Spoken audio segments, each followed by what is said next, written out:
একের পর এক ধসের ঘটনা, যার জেরে আতঙ্কিত স্থানীয় বাসিন্দারা। লাগাতার ধসের পরে উদাসীন ইসিএল কর্তৃপক্ষ। প্রতিবাদে এবং উপযুক্ত ব্যবস্থা গ্রহণের দাবিতে এরিয়া অফিস ঘেরাও করে বিক্ষোভ দেখালেন গ্রামবাসীরা। উল্লেখ্য, গত কয়েক মাস ধরে পাণ্ডবেশ্বরের হরিপুর এলাকায় একের পর এক ধসের ঘটনা ঘটেছে। চূড়ান্ত আতঙ্কের মধ্যে দিন কাটাতে হচ্ছে এলাকাবাসীদের। একাধিকবার ইসিএল কর্তৃপক্ষকে জানানোর পরেও কোনো গুরুত্ব দেওয়া হয়নি বলে অভিযোগ। দ্রুত ব্যবস্থা গ্রহণের দাবিতে শুক্রবার ইসিএল এর পাণ্ডবেশ্বরের কেন্দা এরিয়া অফিস ঘেরাও করে বিক্ষোভ দেখান হরিপুর গ্রামের মানুষজন। বিক্ষোভের জেরে ব্যাপক উত্তেজনা দেখা দেয়। পরিস্থিতি সামাল দিতে ঘটনাস্থলে পৌঁছয় অন্ডাল থানার বিশাল পুলিশ বাহিনী। দ্রুত ব্যবস্থা গ্রহণ না করা হলে আন্দোলন চালিয়ে যাওয়ার হুঁশিয়ারি দেন গ্রামবাসীরা।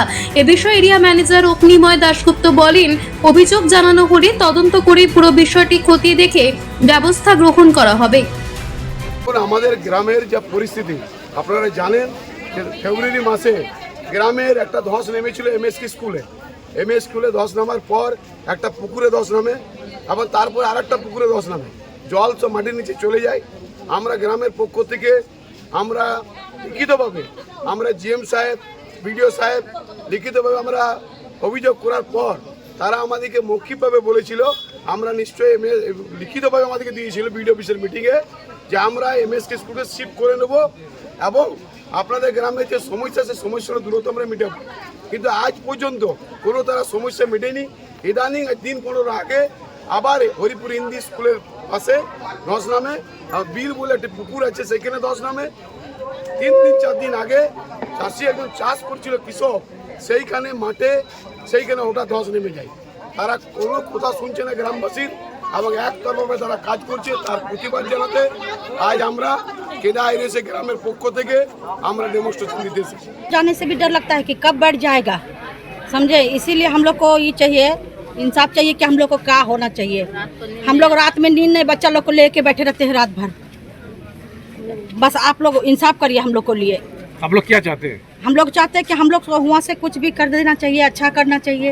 कोई जिनिसटा तो भाषाয় প্রকাশ করা যায় না।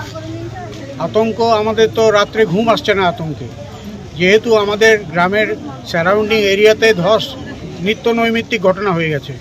আমরা এখন দুশ্চিন্তা ভোগ করছি, রাত্রে ঘুম হয় না যে কোনোদিন বাড়িটা হয়তো মাটির নিচে চলে যাবে।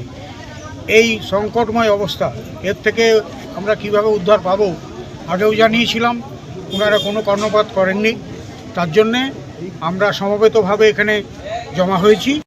এখনো পর্যন্ত ওরা কোনো কিছু আমাদের জানাননি অফিসিয়ালি, এখনো জানি না, জানলে বলবো।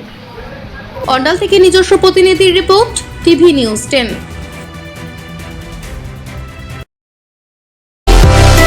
সুলভের সঠিক চিকিৎসার একমাত্র প্রতিষ্ঠান বিবেকানন্দ হসপিটাল। 24 ঘন্টা emergency service, blood bank, trauma care. আপনাদের সেবায় আমরা তৎপর। গুণমান ও পরিষেবায় দুর্গাপুর বিধাননগরের ডক্টর জাকির হোসেন এভিনিউর বিবেকানন্দ হসপিটাল শিল্পাঞ্চলের মানুষের মন জয় করেছে।